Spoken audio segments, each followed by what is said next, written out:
족보를 속인 임금 외삼촌.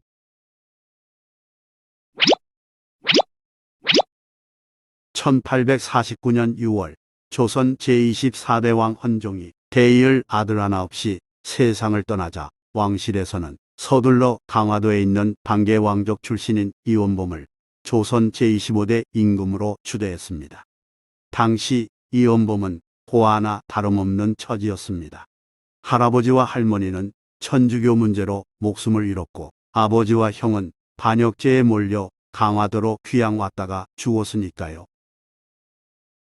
강화도에 있는 몹시 가난한 외할아버지 집안에도 후대를 이을 아들이나 손자가 없었습니다. 이런 상황에서 느닷없이 한 나라의 국왕이 된 철종은 가까운 직계가족이 전혀 없는 외로운 존재였습니다. 더구나 대왕 대비 순원왕후가 수렴청정하고 안동 김씨가 실권을 장악하고 있었으므로 군주로서 힘을 쓰기도 어려웠습니다. 편하게 속마음 털어놓을 사람 하나 없구나. 그러던 어느 날 염종수라는 사내가 임금에게 눈길을 잡아당길 만한 상서를 올렸습니다. 상감마마의 외갓집이 너무 살림이 어렵고 후손이 없습니다.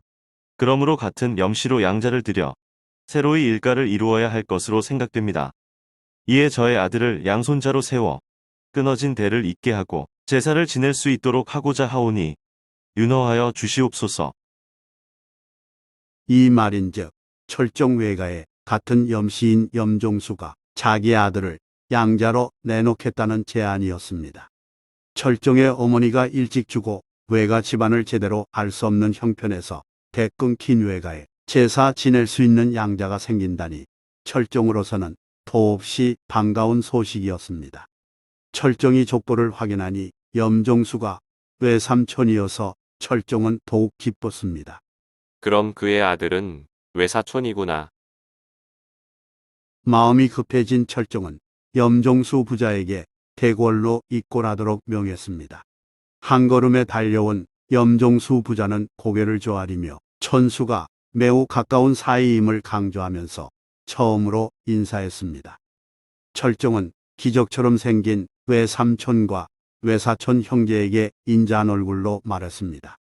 어려운 일이 있으면 언제든 의논해 주시오. 내가 기꺼이 도울 것이요.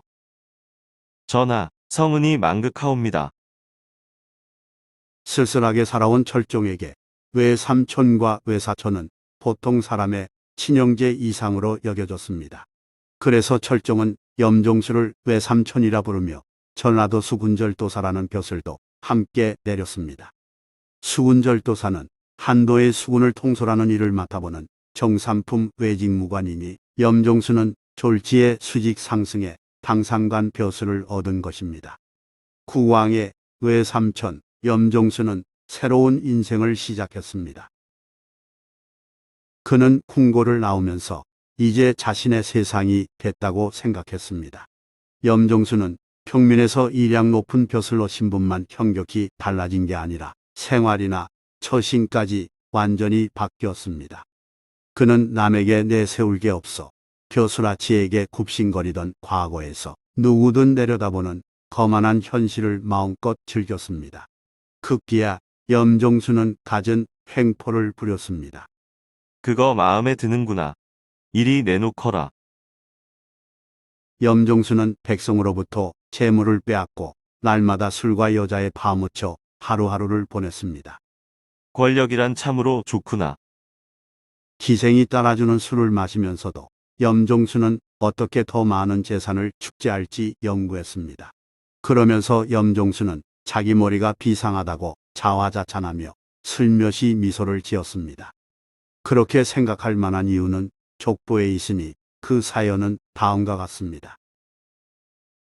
본래 경기도 파주 근방에 살았던 염종수는 성격이 교활하고 허풍스러운 데다 남다른 과시욕을 지녔습니다. 어느 날 그는 장터에 나갔다가 새 임금 철종의 외가집안이 용담염씨라는 말을 우연히 들었습니다. 그 순간 염종수 입가에 엷은 미소가 번졌습니다.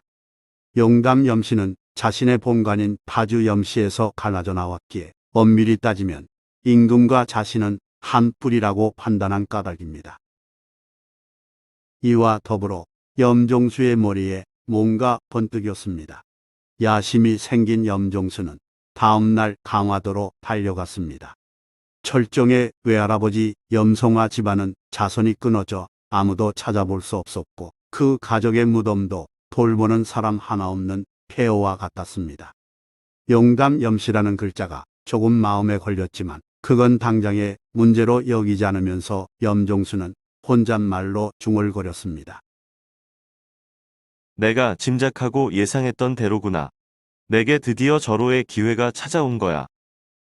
현장을 점검한 염종수는 참으로 대담한 상상을 펼쳤습니다.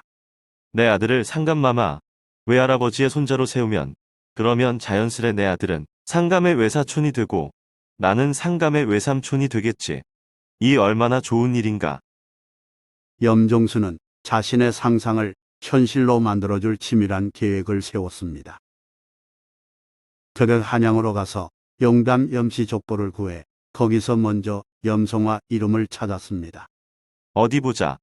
옳지. 여기 있구나. 그럼 손을 봐야지. 염종수는 수정 작업에 착수했는데 족보를 고치는 일은 그리 어렵지 않았습니다. 남의 이름을 지우고 그 자리에 원하는 이름을 끼워 넣으면 됐으니까요. 염종수는 염송화 가게가 자신의 가게에서 갈라져 나간 것처럼 조작했습니다. 그런 후 임금에게 위조된 족보와 함께 상소를 올려서 속이는 데 성공했습니다. 빨리 다음 작업을 해야지.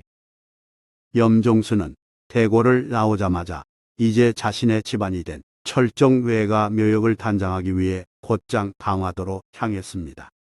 그는 철정의 외할아버지 묘 앞에 비석을 세우고 거기에다 원래의 용담 대신에 자신의 본관인 파주라고 새겨 넣었습니다. 완전 범죄를 위해 꾸민 것입니다.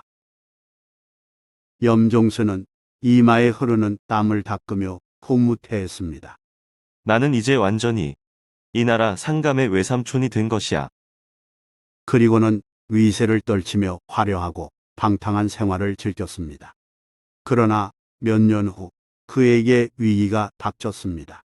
강화도에 사는 파주 염씨 성을 가진 염복일이 그의 가짜 행실을 들춰냈습니다. 그 무렵 철종의 진짜 외숙부 염복일은 강화도에서 하인으로 살고 있었습니다.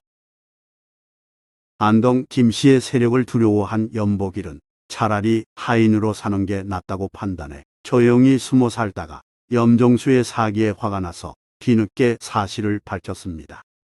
깜짝 놀란 강화유수 이명적은 1861년 11월 6일 그 사실을 조정에 보고했습니다. 뭐라? 외삼촌이 아니라고? 뜻밖의 소식에 뒤통수를 세게 맞은 철종은 수치심으로 인해 몸을 부르르 떨면서 분노했습니다.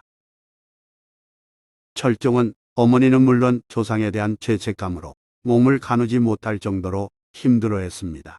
하여 신국을 결심하고 이튿날 엄중히 죄를 물었습니다. 하지만 철종은 너무 분노해 말을 제대로 잇지 못했고 즉각 참수를 명했습니다. 그에 대해 조선왕조실록에는 다음과 같이 적혀 있습니다. 철종 12년 11월 6일 강화유수 이명적이 염종수의 재상을 아뢰다. 국청을 설치하여 친국하기로 하다.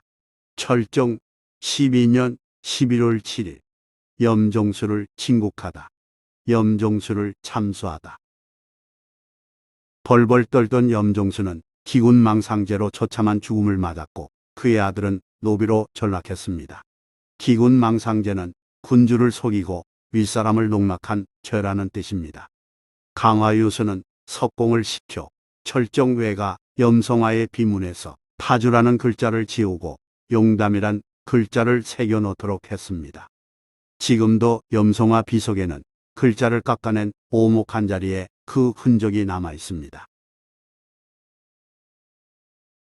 좋아요 및 구독은 영상 제작에 큰 힘이 됩니다. 고맙습니다.